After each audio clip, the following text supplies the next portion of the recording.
2:49 here locally in Jerusalem. Of course, 7:49 back home in New York City as we return to what is day 2 of 4 days of programming live from Alex Trayman's JNS studios here in Jerusalem.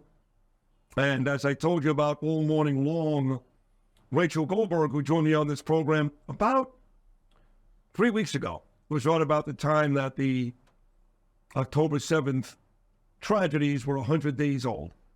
And because of Rachel now wearing a 116 on her shirt, I wore number 100 on my lapel when I was on Fox News with Brian Kilmeade that Saturday night. She told me about it. So now I know it's exactly about 19, 20 days ago.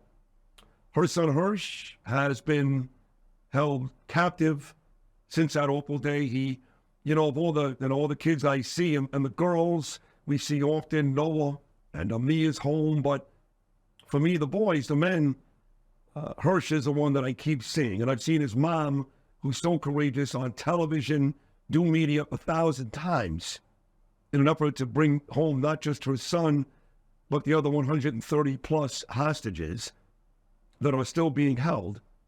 So it was an honor having Rachel on my radio show 3 weeks ago, but to actually be looking at you, you're sitting right in front of me, it's pretty intense. It's great to meet you. Thank you. Thank you for having me.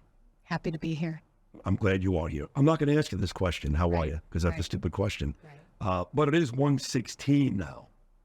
So it is 116. Still feel like yesterday, because the last time you were on, you said, just rewind the tape from yesterday. Every day since October the 7th has been the same. Still that way, yes? Right. It does really, it's a very unique feeling that time doesn't pass and time passes, meaning we're frozen in time of October 7th. That day is every day. It's Groundhog's Day, a movie I never saw, but I know that the reference is that you wake up and you're just trapped back in a certain day, and we are trapped in October 7th. So the last thing, I hate to bring back these hurtful memories, but for the audience I have to. You heard from Hersh. You had heard from a witness who was, I guess, in the pile of bodies that his arm had been blown off underneath the elbow. But he still managed to text you when he was on the way back to Gaza in one of their trucks, these animals. And he said, I love you, and I'm sorry. I'm sorry, of course, in anticipation of the pain that you and your husband, your family, and friends were about to feel. Clearly, he's a wonderful kid to say that. I'm sorry. He actually said, I'm sorry. And that was the last time you heard from him. And you've heard nothing since? Nothing. Is that right? Well, just to correct it a tiny bit of the sequence of what happened, the chronology, we had received those texts at 8:11 in the morning on Saturday morning. And that we now understand from the video that we have seen, that was before he was captured. Gotcha. So he was in the bomb shelter with 28 other young people from that music festival, and the bomb shelter came under attack. And it was at some point, either right before that attack or as that attack was happening, that he managed to send us 2 quick texts saying, I love you and I'm sorry. And then the bomb shelter was attacked with hand grenades and machine gun fire. Most of those kids were dead right away. And the few who were hiding under the bodies, as you mentioned, were able to tell us that when Hersh stood up, because Hamas gunmen came in and told 3 of the young men who were wounded but clearly alive, they couldn't pretend to be dead, told them to stand up and come outside. That's when they told us that they saw Hersh's left arm from the elbow down had been blown off. And then the 3 young men were marched outside to a Hamas pickup truck. And the last phone cell signal that we had from Hersh's phone was at 10:25 in the morning inside of Gaza. And since then, we don't have any information. From the hostages who were released in that first cohort in November, at the very end of November, we understand that the first people who were taken, and Hersh was one of the early morning people who were taken, the first stop was medical treatment. So the working assumption and our prayerful, hopeful assumption is that he did get medical treatment for that spontaneous amputation that he had suffered in the bomb shelter. Did somebody tell you they saw a tourniquet wrapped around, or he had done that? I thought I heard that somewhere. He was wearing a sleeveless shirt, and the 3 people who we spoke to who saw him stand up had all told us that there were a few minutes from after the attack until the people from Hamas entered the bomb shelter. And during those few minutes, it was very hot, it was very smoky, and it was very dusty. So I think that Hamas was waiting outside for the dust to settle. And it must be that during those few minutes, Hersh somehow created some sort of bandage or tourniquet of some sort, because everyone noticed that there was fabric hanging from the wound. And in the video that we have, we can see when he turns to sit down on the pickup truck, the stump where his arm was, you see jagged bones sticking out. Oh, you do see fabric wrapped around it. You do see that, Rachel Goldberg. So that was a Shabbos morning. Correct. And I think I heard you also say that you're pretty religious. You don't usually go to your phone on Shabbos. Right. Was it mother's intuition, or had you heard that something had happened? Why did you put your phone on that Saturday morning? So it was right around 8 in the morning. I was sitting at our kitchen table having a cup of tea. My husband at 7:30 had left for synagogue. And I started to hear bomb sirens in Jerusalem. So I ran to my girls. I have 2 daughters. I ran to their bedrooms to wake them up so we could get into our bomb shelter that's in our apartment. And we waited. The protocol is you wait 10 minutes after you hear a bomb siren. And if you don't hear an explosion, then you can come out. So when I came out, I knew that Hersh and his best friend were camping out somewhere. But didn't that know was very where. far from here. It was like a couple of hours south. I didn't know. I Right. didn't know where they were. That's All your I knew is that rockets were falling somewhere, and my son was sleeping outside with his friend, and I wanted to make sure they were okay. So I said to my girls, I'm turning on my phone. And I ran to the drawer where we keep our phones on Shabbat, and I turned it on. And that was at 8:20-ish, and the 2 texts had popped up, both from 8:11. What do you do next? After that, you got those 2 texts. What did you do next? Right. So there was a panic. Obviously, my throat closed, my stomach clenched up immediately, because I just knew, especially I'm sorry, that he was in the midst of or about to experience something horrible. So I said to my 20-year-old daughter, we have to figure out what is going on around Israel that would have been where these boys were, that something bad is So at this point, happening. you still had no idea. No idea, because we don't use the TV, the radio, nothing. So my daughter helped me on my phone, and right away she found an advertisement for the Nova Music Festival. And she said, Hersh had just returned from 9 weeks in Europe, going to 6 different countries by himself. In each country, he went to a music festival. So he was wild about music festivals. And the best friend he was with was an incredibly accomplished lyricist, musician, and singer. And so it made sense that the boys would have been at the festival. So I texted a 3rd friend of theirs who was out of the country. But I said, are Hersh and Honor at the Nova Festival? And he said, they are there. Wow. Well, you did promise me that when this is all over with and Hersh is home and he goes on his next big music tour, if you will, that you would come in with him and he would visit me in New York. I'm going to hold you up to that. I'm sure he'll love going on a music tour with his mother. He would like that. Yeah. Hey, after this, maybe. He may. Yes. This is going to change people just a little bit. So let's take a quick break. When we get back, the United States seemingly working on this, Israel working on this, but there's a big war going on in the South and maybe now in the North too. How much more difficult does it make it for Israel to bring our Hersh home? We'll talk to Rachel Goldberg on the other side of this incredible conversation, only right here on Sid and Friends in the Morning, exclusively on Talk Radio 77 WABC. All right, back here at the JNS studios. Once again, thank you to Alex Treman. And sitting with me live this morning is Rachel Goldberg, who at one point put out a video on Instagram, which we played locally at 6 o'clock this morning, where she said, for the longest time, I was a woman and then I became a mother. And there's a stark difference between the two. When I met my wife, for example, she wasn't even a woman. She was a girl. Then she became a woman, and now she's a mother. So when you said that in that video, hard for people who are not parents to understand the difference, but it all changes. You know, I've got 2 children. You've got a couple of daughters. You're worried about Hersh, obviously, but you've got other children to worry about too. And it is a full-time job. I do this. You've got a job, but the truth is, anything happens to somebody at home, and everything else stops. You were a woman, now you're a mother. Big difference, right?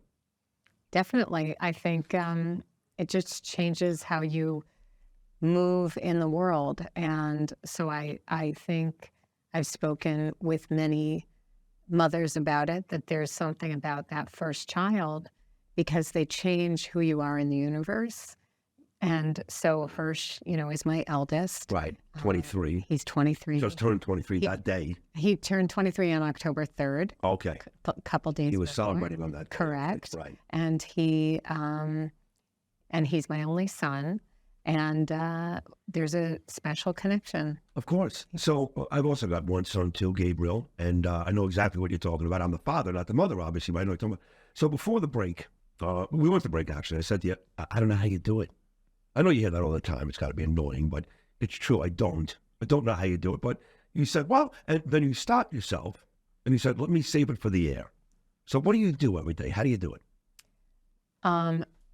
Well, there is the moment that I open my eyes in the morning after a drug-induced bad sleep that our family doctor prescribed sleeping pills like horse pills for us. Sure. Because we couldn't sleep at all those first few days. And they're supposed to give us somewhere between 6 and 8 hours of sleep. But there's something about the 3-hour mark that we generally just wake up with a start. Palpitations. I think it's the psyche can't go deep when it's in trauma, which we are still very much in trauma. This is very different than regular trauma because this is ambiguous trauma. The truck is still running us over. Normal trauma is it hits you out of nowhere. Sure. Whatever that trauma might be. But then the hit moves on, and however long it's going to take you to recover from that hit is individualized. But for us, the hit is still on us. So we can't proceed. Right. So all we do full time is try to save Hersh and try to save these other hostages. So I wake up in the morning with a start, always, and my throat closes a little like it did on that first day. And then I say there's a one-line prayer that some Jewish people say upon waking, which is a beautiful prayer, thanking God for giving me my soul back and having faith in me to give me another day. And then I say to myself, let this be the day. And then I say, and now pretend to be human. And I get up every day and I put on this costume, pretending to be a person so that I can go out in the world and interact with people and try to save my son. If I'm in a ball on the floor in the fetal position crying all day, which is what I feel like doing, Sure. that might be what I feel like doing, but that is not going to help save him. Not just save your son, but I would imagine there's got to be guilt involved because you've got 2 daughters. He's not your only child. Right. So right. it's unfair to them Correct. to have them basically without a mother. Correct. If he was an only child, I would get that, right? But you've got 3 children, right? Correct. So you can't afford to just do that to them. Right. And what's been incredible for me and also makes me feel proud, but also sad is how resilient my girls are being. So on the one hand, I'm very proud of their resilience and their ability to be maternal to me. Mm-hmm. And on the other hand, I feel sad that they have to be maternal. Were they close? I shouldn't say were they. Are they close with Hersh? They're very close with Okay, Hersh, good. both of them. Good. And it's interesting because they give me a lot of optimism because they, from the get-go, have said, he's coming home He's coming home. and he's going to be fine. They are so convinced. Yeah. They said, okay, you don't need 2 arms to have a great life. Like they have such faith in him and his strength and his ability to recover from this extreme, unimaginable situation that he's in. And that gives me a lot of strength. Sure, of course. You know, some of the terrorists took the phones from some of the victims, and they reached out to the parents in really a horrible way, you know, making fun and taunting and that type of thing. But I guess for some of those parents, as awful as that was, at least they knew that their child was alive. That never happened, I guess, with you. There's been nothing about him. Zero contact, not from anybody, just nothing, right? Correct. Okay. Tell me about the efforts, without getting political, because last time I felt badly, I told you I would get political and I badmouthed Biden. I can't help it. Tell me about the efforts, I'm thinking, from the United States, from Israel, how you believe they are doing in efforting to return your child home. Well, immediately when we put together what had happened on the 7th, my first phone call was to the U.S. Embassy to say there's an American citizen, civilian, who is missing. That was before we knew anything. And in fact, that first 36 hours, we assumed Hersh was one of the 367 kids who were massacred at the festival. We, in fact, had good family friends who went down to the different hospitals going through the bodies because we didn't think we could handle doing that. So we had friends go through the bodies because, you know, these kids at these festivals, they're wearing shorts and tank tops. Yes. They're not exactly like carrying around ID. Right. So it was really traumatic for them and really just such a demonstration of their love and support for us that they didn't want us to have to do that. We have felt from the beginning lucky, gracious, blessed to be American.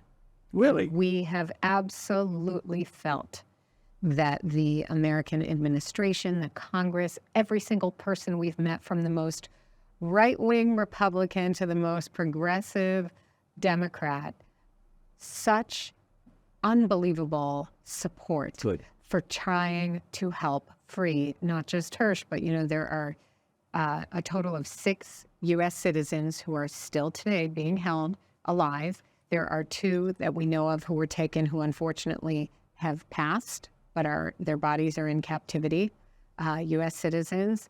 And we have felt tremendous support and action from America. And not yet has resulted in the situation where we would like to see him free. Right. I would say the same thing about the Israeli government, that I'm hopeful that they are trying to do their very best. I realize they have a lot of balls to juggle, where America, you know, it's 6 people and it's not, you know, this operation is not happening right in their neighborhood. So I think it's a different set of circumstances, and I realize that. But I pray fervently that the Israeli government will do what is morally right and what is morally obligated when you fail your citizens, because at the end of the day, what Hamas did was an atrocity, but we dropped the ball that day. No doubt, no doubt. Look, I'm a big Netanyahu fan, but he's going to lose his job over this, and deservedly so. And so did the Americans, by the way. Both Israel and America had intelligence failures that day. But Bibi now will try to regain, he's out, he's done, he'll try to regain some of his legacy by destroying them. And you'd have to admit, he's in a difficult position, not Biden, but he is, because he's got to find a way to keep Hersh, get him home, and at the same time eradicate a group that doesn't care, quite frankly, about Hersh or any human beings. So he's in a very unenviable position. I think you'd agree to that. I think he is in an unenviable position, and I also think that his legacy, he is at a crossroads. His legacy can be, he saved these people, he atoned, he repented for the mistake of not protecting these innocent civilians. Yeah. You know, the majority of these people who were taken from the kibbutzim were elderly people who were dragged in their underwear because it was a hot day. And these kids, these hippie, crunchy granola kids who were at a music festival for peace and light, who were dragged, almost 50 of them, away. This is the time to atone for that and make right. Bring them home, and also normalize relations with Saudi Arabia. That was what was sort of on the trajectory before the this. Abraham Accords. And that could be his unbelievable, enduring legacy. So he's at a crossroads, or 136 coffins can come across the border. And we don't want that. And he doesn't want that. I know that. What part of America are you from? I grew up in Chicago. Oh, you did? That's why I have a nice accent. Yeah. Were you down right there by the water? I sure was. My mom is still there. Oh, she's still there. Sure. Love the Chicago Bears? Mike Ditka, you won the Super Bowl when you were a kid. Of course. Coach Ditka. Of course. I couldn't tell because you've got some New York moxie, too. And you're brilliant. You're very smart. So I couldn't tell if it was Chicago. The accent is more like Chicago, but you seem a little New York to me. Oh, that's a huge compliment. Is it? I'm trying to decide. Yeah, no, that's a huge compliment. Okay. How long have you been here in Jerusalem? So we moved here the summer before Hersh turned 8 years old. So 15 years. Yes. Long time. Yes. And you guys love it. Yep. You do. Yep. Even with what's going on and with what Hersh is going through right now, you can still say, without any hesitation, I love Israel. Yes. Wow. Listen, no place is perfect. Do I have criticisms of Israel, of our government, of things we do? Don't you have criticisms of things in America? I hate my government. And you're still a proud American. I am. Okay. Yes. Yes. So you don't, and I think the world has to be a little bit more flexible with the idea that you could be proud of where you come from and who you are. And it doesn't mean you're in line and kick step with every single thing that your state does, that your government does, that your leaders do. And that's okay. How often do you meet with somebody at the State Department, whether it's Blinken or somebody else, where they give you some type of update? Hey, Rachel, here's the deal. We were in a tunnel today, somewhere in Gaza, and we saw something that leads us to believe there were some hostages here, maybe a bloody tourniquet, maybe something else. How often do you get any information that leads you to believe maybe they're on the right track? We get information from Israeli intelligence on things like that.